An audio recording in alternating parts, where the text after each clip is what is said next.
Satan, il perd son pouvoir sur un certain peuple maintenant.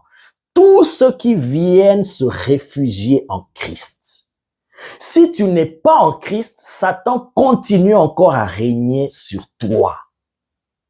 Il continue encore à régner dans ce monde, mais dans ce monde, Dieu se constitue un peuple qu'il soumet à Christ, un peuple qui entre en Christ, et Satan, il perd son pouvoir sur eux.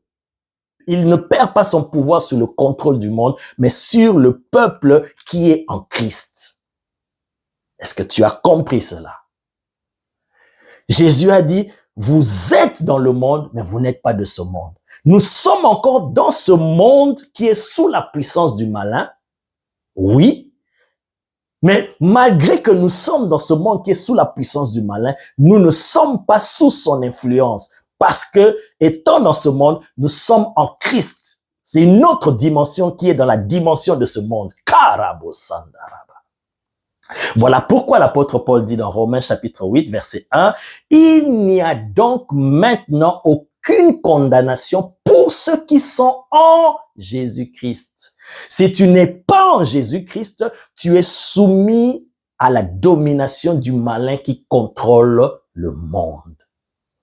Voilà pourquoi je vous ai dit, il faut comprendre ceci parce que nous sommes en guerre. Si tu sous-estimes le diable en se disant, oui, Jésus a déjà vaincu à la croix, il nous a donné le pouvoir, mais que ce sont seulement des slogans, mais tu n'es pas en Christ, tu n'es pas enraciné en Christ, bien-aimé. Ton titre de chrétien seulement dans la bouche, le diable, il va te dominer. Il va te dominer.